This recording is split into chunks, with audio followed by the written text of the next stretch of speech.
참아하는 마음을 주셨느니라. 그러나 하나님이 하시는 일의 시종을 사람으로 측량할 수 없게 하셨도다. 아멘. 아멘. 오늘 이 말씀으로 허물을 극복하는 인생에 대해서 함께 묵상해 보도록 하겠습니다. 1954년 노벨 문학상을 받은 작품이죠. 이 노인과 바다라고 하는 노인과 바다라는 문학 작품집이 있습니다. 중편 소설인데요. 어니스트 해밍웨이가 이 소설을 써서 노벨 문학상을 받았습니다. 해밍웨이의 마지막 작품입니다. 마지막 작품. 그만큼 아주 해밍웨이의 예술적 가치와 그 문장들, 철학이 깊이 담겨져 있는 책이 이 노인과 바다라고 할 수 있습니다. 해밍웨이는 이 책을 쓰고 얼마 안 돼서 총으로 이제 자살을 하고 말이죠. 마치 이 노인과 바다가 자기의 인생의 모든 것을 담겨져 있는 것이라고 그렇게 말하는 것처럼 그의 인생은 이 책 한 편을 쓰고 자살로 그의 생을 마감해버리고 맙니다. 우리가 아는 대로 이 책은 어떤 내용입니까? 쿠바 앞바다를 배경으로 하고 있죠.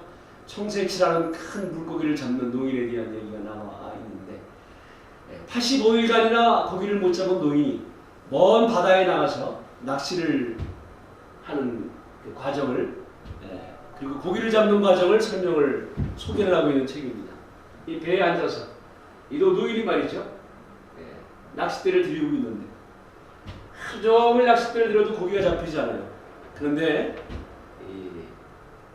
드디어 감이 오는 겁니다.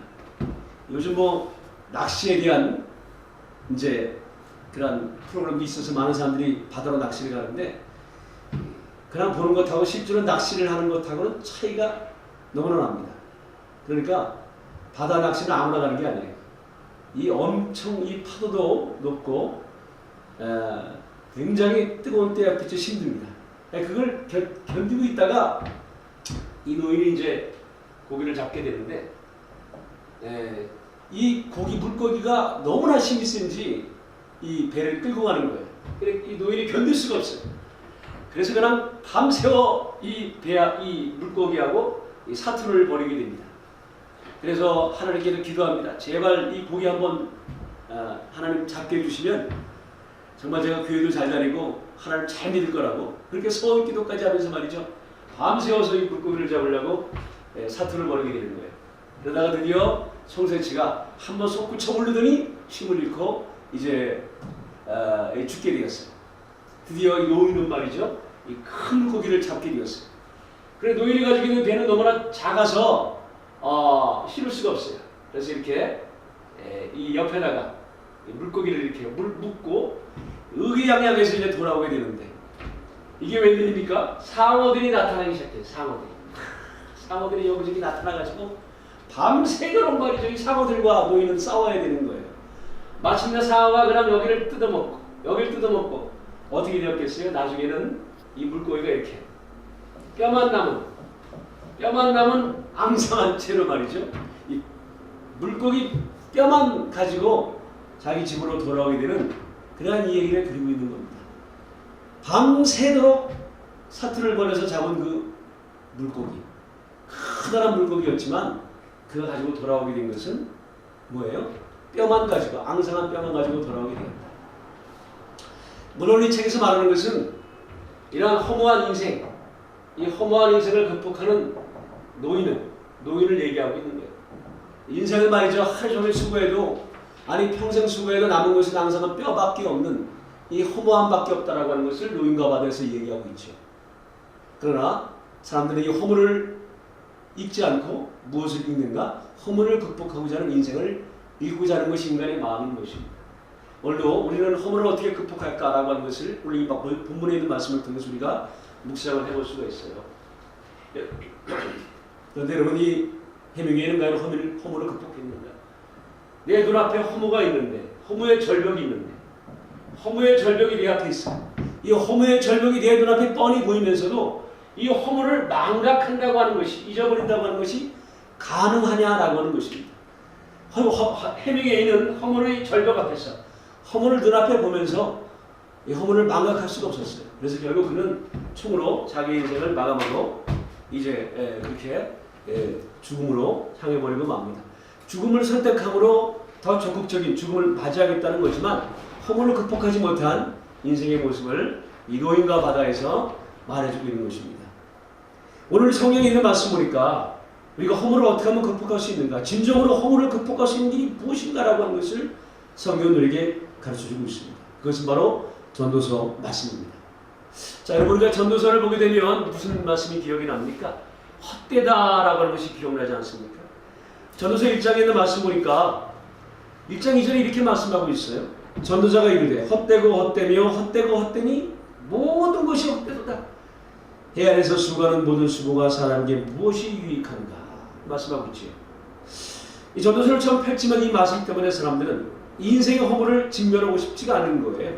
특별히 젊은 날 이 말씀을 보게 되면 그럼 뭐야? 인생은 무상인데 내가 노력하고 수고해야 될 이유가 가치가 무엇이 있어? 이것은 나한테 내가 받아들일 수 없는 그런 성경이야. 이 성경을 덮어버리고 다른 걸 보려고 그러죠. 그러나 전도서는 오늘 우리에게 인생이 무엇인지를, 인생의 정체가 무엇인지를 바로 극단적으로, 아니 본질적으로 가르쳐주고 있습니다. 헛되고 헛되며 헛되고 헛되니 모든 것이 헛되도다 라고 하는 거예요.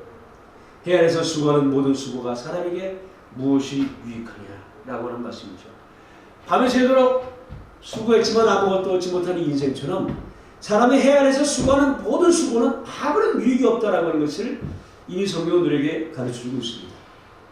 그런데 말이죠, 놀라운 건 이것이 우리 인생이고 무릇 사람들의 살아가는 모든 인생은 이 허무함에 갇혀서, 허무의 절벽 아래서 허무를 극복하지 못한 채 허무의 직면 앞에서 불안해하고 공포해하고 나중에 자기가 병들거나 죽음이 자기 문 앞에 다가오면 그 죽음을 이기지 못한 채 절망스러워하는 것이 인생이지만, 놀라운 것은 이 성경은 우리에게 어떻게 하면 이 허물을 극복할 수가 있는가, 허물을 극복하는 찬란한 인생, 그 영원한 인생에 대해서, 허물을 극복할 수 있는 방법에 대해서 우리에게 말씀해주고 있는 것입니다.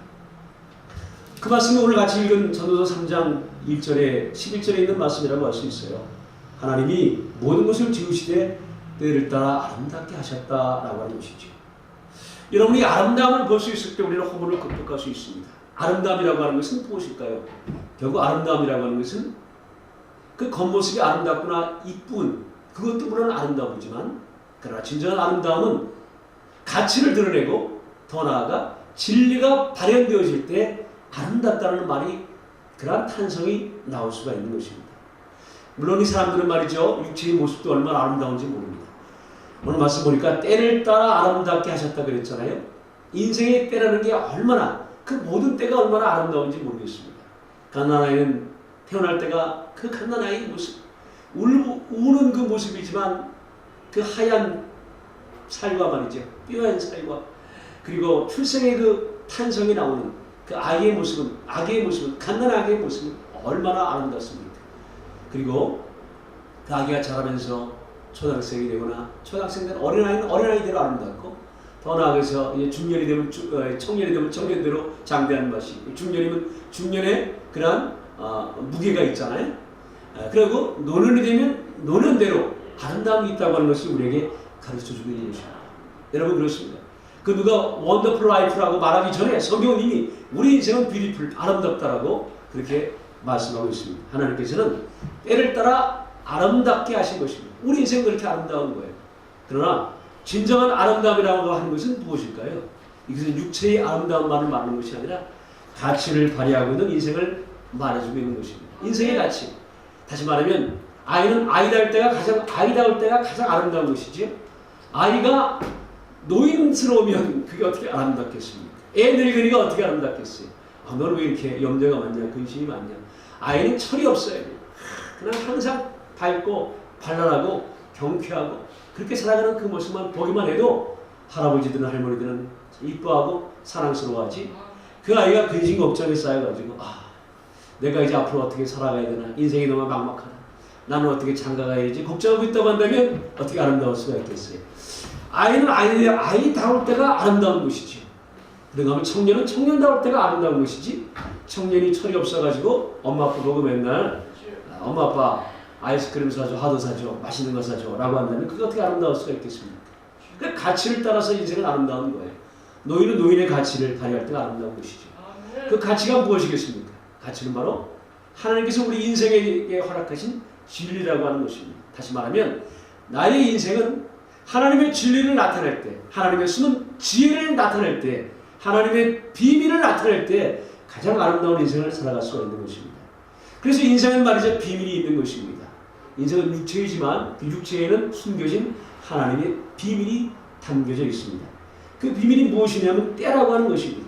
오늘 말씀 보니까 하나님은 모든 것을 지으시되 때를 따라 아름답게 하셨다 그랬습니다. 다시 말하면 이 아름다움이라고 하는 것은 육체의 아름다움이 아니라 때를 따라 하는 아름다움이라고 하는 것이죠. 이 때는 무엇이겠습니까?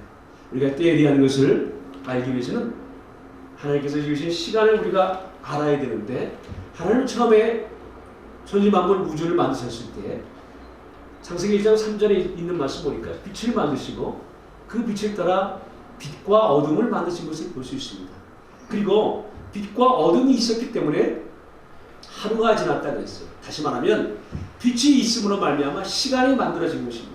하나님은 천지 만물을 만드실 때 제일 먼저 만드신 것은 시간을 만드시고, 그 시간을 만드신 다음에 공간을 만드시고 하늘의 별과 달과 그리고 사람들을 만드시면서 그 시간의 질서를 따라 천지 만물과 우주를 창조하셨습니다. 그래서 사실 때라고 하는 것은 하나님께서 만드신 이 땅의 시간을 말씀하고 있는 것이지요. 그러나 이 시간이라고 하는 것은 천지 만물의 지금 우리 인간들 이 땅의 시간이지, 하나님께는 어떤 시간이 있겠습니까? 하나님은 하나님 만드는 시간에 매이겠습니까? 하나님이 결코 그 시간에 종속되지를 않습니다. 하나님의 시간은 인간의 시간을 초월한 시간 위에 사시는 분이 하나님이신 것입니다. 자, 언젠가 여러분 영화 가운데 인터스텔라라고 하는 영화를 보신 적 있죠? 인터스텔라. 우주 영화죠. 기가 막힌 영화입니다. 이 영화는 말이죠, 아인슈타인의 그 시간의 법칙을 이 영화에서 소개해주고 있는 거예요. 이건 실제로 우리의 세계가 시간이 이렇게 휘어진다라고 하는 것입니다. 그래서 우주의 저 먼 지점에 가면 시간이 이렇게 휘어진다라고 하는 거예요. 그래서 시간이 휘어지면 어떻게 돼요? 돌아오는 시간도 있게 된다고 하는 이런 이론입니다. 그 이론을 따라서 우주의 저 먼 끝에 가서 우주 먼 지점에 가서 돌아와 다시 지구로 돌아와 보니까 어떻게 돼요? 이 지구에 있는 자기 딸이 할머니가 되어 있어요. 딸이 할머니가 되어 있어요. 딸의 임종을 보는 거야. 돌아온 우주인은 어떻게 돼요? 청년의 모습 그대로예요.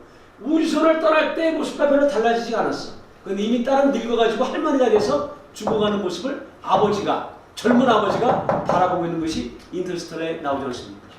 더 놀라운 장면은 말이지, 우주의 한 지점에 갔더니 시간이 휘어졌어요. 그래서 이 시간에서 자기 지구에 있는 자기 방에 자기가 자기 방을 바라보는 이러한 장면도 인터스텔라에 나와요. 이건 환상이 아니라 실제로 물리의 세계가 이렇다는 것이고 우주의 현상의 세계가 이렇다는 것을 우리에게 말씀해주고 있습니다. 이 말씀에 이러한 현상에서 이 현상이 우리가 말해주는 건 뭐예요? 시간이라고 하는 것은 시간이라고 휘어질 수 있고 시간은 변화무쌍하다라고 하는 것이죠. 그러니까 이 시간은 3차원의 시간과 4차원의 시간은 전혀 다른 시간이다라고 하는 것을 우리에게 말해주고 있는 것입니다. 자, 성경에 하나님께서는 창세기 1장 1절에 무엇을 말씀해주고 있어요? 태초에 하나님이 천지를 창조하시니라 말씀하고 있지 않습니까? 거기에 이 말씀 보면 하나님이 창조했다. 그래서 엘로힘 빠라라고 하는 거예요. 하나님 엘로힘이 빠라 창조했다라는 이런 말씀이 창세기 1장 1절에 등장하고 있는데, 우리가 히브리어 말씀을 보면 이 엘로힘이라고 하는 여기 이 보이나요? 네. 엘로힘이라고 하는 이 말이, 엘로힘이라는 이 말이, 이 단어가 말이죠, 복수형을 말씀하고 있어요. 복수형. 하나님들입니다. 하나님들이 빠라 창조했다는 거예요. 뭐를? 천지 만물을 창조했다. 근데 빠라라는 건 단수형으로 나와요. 단수. 자, 복수형인데 복수형이면 복수로 받아야 되지 않습니까? 근데 복수형인데 왜 단수로 받아요? 복수이지만 창조할 때는 단수가 되었다는 것을 원문에는 말씀해주고 있는 거예요. 이게 무슨 말씀입니까? 어떻게 하나님이 아니라 하나님들이 될 수가 있겠습니까? 이거 힘이라는 게 복수형이거든요. 엘로힘, 엘이라는 것은 하나님인데 엘로힘 그럼 복수형이 되는 하나님들, 신들이 되는 거예요. 신들이 우주 만물을 창조했다. 천지를 만들었다. 만든 건 단수입니다. 누가 만들었어요? 오직 한 분이 만들었다는 거죠. 신들 속에서 한 분이 만들었다. 이 이해가 됩니까? 이해가 되지 않죠. 성경학자들은 이게 무슨 뜻인지 풀 수가 없어요. 그래서 복수형이지만 그것을 받는 것은 단수형이다 이렇게 말씀하고 있는데, 왜 신들이라고 복수형을 여기 말했는지, 왜 하나님은 유일하신 하나님이라고 그랬지 않습니까? 여호와 하나님은 유일하신 하나님인데 어떻게 하나님들이 될 수가 있겠어요? 도저히 이해가 안 되는 그러한 말씀을 창세기 1장 1절부터 하고 있는 겁니다. 이해가 안 돼요. 이게 무슨 말씀이죠? 우리가 시간을, 하나님이 만드신 시간의 차원을 이해하지 못하면 이 성경을 이해할 수가, 이 원문을 이해할 수가 없는 것입니다. 다시 말하면 하나님은 알파와 오메가가 되십니다. 시작과 끝이 되시는 거예요. 창조부터 종말까지가 다 하나님 안에 함께 있는 것입니다. 이게 너무나 이해가 됩니까? 우리가 상상할 수 없는 이 어마어마한 시간, 태초부터 종말의 시간이 하나님에서는 한 시간이 되는 거예요. 하나님 안에 함께 이루어지는 것입니다. 그러니까 시작과 완성이, 시작과 완성이 하나님께 되어지는 겁니다. 여러분, 하나님이 태초를, 천지와 만물을 만드시고 만드신 걸 완성하는 그 완성이 무엇입니까? 이 완성이 바로 하나님의 사람들이 하나님의 아들 되는 거예요. 하나님의 아들. 그래서 로마서 8장에 있는 말씀 보니까 모든 피조물이 고대하는 것은 하나님의 아들들이 나타나는 것이다 그랬어요. 아들들. 자, 예수님께서 우리에게 오신 이유는 무엇입니까? 이 아들들을 나타내기 위하여 아들들에게 생명 주려고 우리에게 오신 것이고, 아들들의 나라를 만들기 위해서 우리에게 오신 거예요. 그러니까 완성의 나라, 하나님이 만드신 역사의 완성은 뭐냐면 아들들의 나라인 것입니다. 아들들. 다시 말하면 하나님의 아들들이죠. 다시 말하면 우리가 양자의 영을 받아, 그리스도의 영, 양자의 영을 받아 하나님을 아버지라 부르지 않습니까? 그러니까 우리가 영의 사람이 되는 거고, 다시 말하면 우리가 하나님의 사람이 되는 거죠. 하나님의 사람이 되어지는 그 완성이 이미 언제부터 시작된 거예요? 태초부터 이미 시작된 거예요. 그래서 아들들의 세상인 것입니다. 여기는 하나님의 아들들이 하나님과 함께 있는, 그래서 신들이 있는 세상, 이미 역사가 완성된 세상에서 역사, 태초를 만들어가는 것이 엘로힘 빠라라고 하는 말, 성경에 하나님이 태초에 천지와 만물을 지으셨다는 말이 시작되고 있는 것입니다. 그렇습니다. 하나님은 이미 완성해 놓으신 거예요. 완성. 하나님은 이미 다 모든 것을 이루어 놓으셨습니다. 하나님 이미 승리해 놓으셨습니다. 그리고 우리의 이 땅의 역사를 풀어가셨고, 다시 말하면 내 인생을 풀어가시는 거예요. 그러니까 우리의 인생은 불안해하거나 염려하거나 우리의 미래는 막막한 게 결코 아닙니다. 왜냐하면 나의 미래는 하나님이 이미 완성해 놓으셨어요. 우리가 이것을 안다면 인생의 허무함 가운데 우리가 쌓일 수가 없는 것이죠.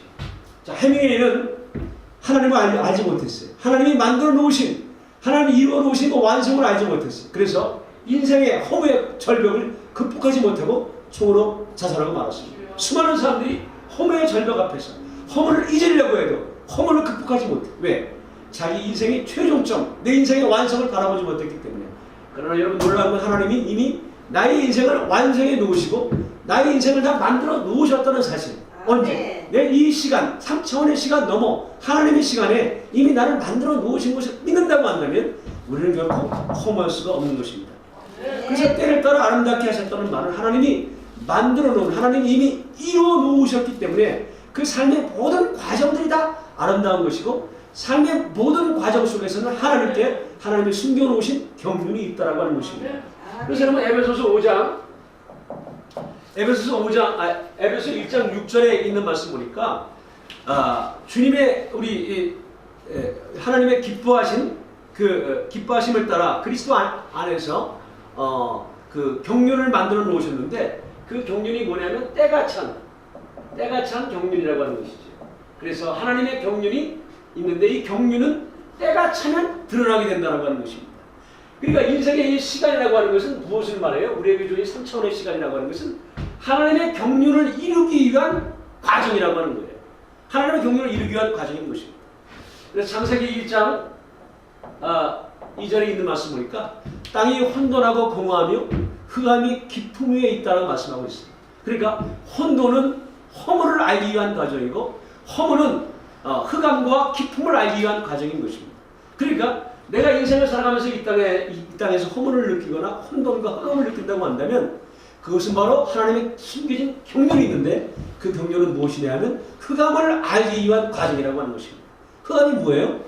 내 인생의 깊은 나는 흑암이구나 라고 하는 실존을 알라고 하는 것입니다. 그 흑암의 실존을 알게 되면 무엇을 갈망하게 돼요? 빛을 갈망하게 되는 것입니다.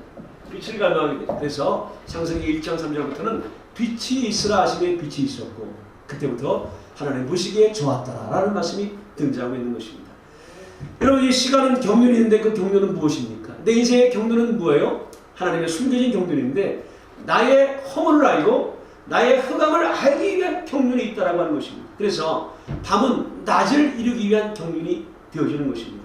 내 인생의 어둠은 빛을 알기 위한 경륜이 있는 거예요. 허물은 바로 빛으로 가기 위한 과정인 것입니다. 허물은 빛으로 가기 위한 과정인 것이죠. 이 과정을 알게 되면 하나님께서 지으신 그 아름다운 가치와 그 아름다운 진리 앞에서 우리를 순종하며 살아가고 있습니다. 에베소 5장 17절에 있는 말씀 보니까 그러므로 너희는 어리석은 자가 되지 말고 오직 주의 뜻이 무엇인가 이해하라 이렇게 말씀하고 있습니다. 어리석은 자는 때 앞에서 다시 말하면 시간 앞에서 굴복하는 자인 것입니다. 쉽게 말하면 말이죠. 봄이 되면 봄을 걱정하고 여름이 되면 여름을 걱정하고 겨울이 되면 겨울을 걱정을 합니다. 아 봄이 되는데 무엇을 입어야 될까? 겨울에 벌써 봄을 준비를 했어야 되는데 봄을 준비하지 못하면 봄에도 걱정이 되어지고 겨울에 가면 겨울을 걱정하고 있어요. 이미 가을에 여름에 겨울을 준비했어야 되는데 그걸 준비하지 못하는 것이죠. 왜 인생이 허무의 절벽 앞에 사로잡혀 있느냐 하면 그 미래를 준비하거나 미래를 알지 못하기 때문인 것입니다. 오늘 우리에게 미래는 무엇인지 성경은 우리에게 말해주고 있습니다. 자, 전도서 3장 11절 말씀을 보세요. 하나님이 모든 것을 지으시되 때를 따라 아름답게 하셨고 사람들에게는 영혼을 사모하는 영혼을 사모하는 마음을 주셨느니라 이렇게 말씀하고 있습니다. 그렇습니다. 여러분 나의 시간이라고 하는 것은 영혼의 시간으로 변화시키기 위한 과정이라고 하는 것입니다. 영혼을 사모하는 마음을 주셔서 때를 따라 아름답게 하시는데 그 아름다움을 알게 되면 나의 이 한계의 시간, 허무의 시간이 영혼의 시간으로 가치가 상승되어지고 변환되어져 가는 거예요. 그러니까 내게 주어진 이 3차원의 시간, 허무한 시간을 우리는 그대로 허무 앞에서 굴복하는 인생을 살 것이 아니라 그것을 영원한 시간으로 변화시키는 이러한 과정의 삶을 우리가 살아가야 하는 것입니다. 아멘. 오늘 말씀 보니까 그런데 우리에게 말씀해 주고 있는데 그러나 하나님이 하시는 일의 시종을 사람으로는 측량할 수 없게 하였도다. 사람으로는 알 수 없게 하였도다 말씀하고 있는 겁니다. 알 수 없게 하였다. 혼돈 가운데 있게 했다라고 하는 것이죠. 그 사람들이 혼돈 가운데 늘 있게 되는 거예요. 혼돈 가운데 삶의 괴로움과 질고를 지고 살아갈 수밖에 없습니다. 그러나 진리를 알고 있는 사람은 하나님이 창세전에 나를 택하신 그리스도 안에서 기뻐하신 뜻을 따라 나를 택하신 하나님의 뜻을 아는 사람인 것입니다. 여러분 혼돈 가운데 있으면 무엇인지를 전혀 알지는 못해요. 출애굽기를 보면 만나를 이스라엘 백성들이 먹고서도 그 만나가 무엇인지는 몰랐어요. 그래서 이게 뭐지? 그게 만나의 뜻 아닙니까? 홍해 바다를 건너서 살아났어요. 그들은 기뻐했어요. 야 우리가 출애굽해가지고 홍해 바다를 건넜구나. 기뻐하며 소고를 치고 춤을 추고 하나님을 찬송했지만 그 다음 마라의 쓴물을 만나면서 그들은 하나님께 불평합니다. 홍해가 무슨 뜻인지를 알지는 못하는 거예요. 만나를 먹고도 만나가 무슨 뜻인지를 알지는 못하는 것입니다. 하나님이 하시는 일의 시종을 사람으로 측량할 수 없게 하셨습니다. 여러분 사람은 알 수가 없어요. 결혼하는 것이 무엇인지를 알지는 못해요. 그래서 부모를 떠나 남자와 여자가 합하는 것이 그것이 결혼이라고 생각하지만 고린도전서는 결혼은 그리스도와 교회가 바로 결혼이라고 우리에게 가르쳐주고 있는 거 아니겠습니까? 홍해가 무엇입니까? 내가 죽다가 살아나는 예수 그리스도를 믿고 세례받는 게 홍해의 비밀이라고 말씀해주고 있고 만나의 비밀은 무엇입니까? 생명의 양식, 하늘의 양식, 말씀을 먹어야지 산다는 것을 가르쳐주기 위해서 만나를 우리에게 하나님께서 내려주셨다는 것, 이스라엘 백성들에게 내려주셨다는 뜻 아니겠어요? 그러니까 내 인생이 무엇 때문에 어리석어요? 내 인생은 이 육체를 바라보면 어리석은 것입니다. 3차원의 시간, 현생의 시간을 보면 우리는 어리석습니다. 그러나 창세전에 하나님의 아들들의 시간, 이미 완성된 시간을 바라보면 그 완성된 시간 앞에서 우리 인생은 승리할 수 있는 것이고 그 완성의 시간 앞에서 때를 찬 이 과정, 나의 삶의 과정들을 이해하고 받아들이고 그 과정 속에서 하나님의 뜻을 이루어가는 인생을 살아갈 수가 있습니다. 오늘 말씀 보니까 하나님은 사람들에게 영혼을 사모하는 마음을 주셨다. 나의 인생은 허무에 굴복하는 인생이 아니라 영혼을 이루어가는 시간을 우리가 살아야 하는 것입니다. 무한한 인생으로 변화시켜지는 그런 과정을 우리가 살아야 되는 것입니다. 어떻게?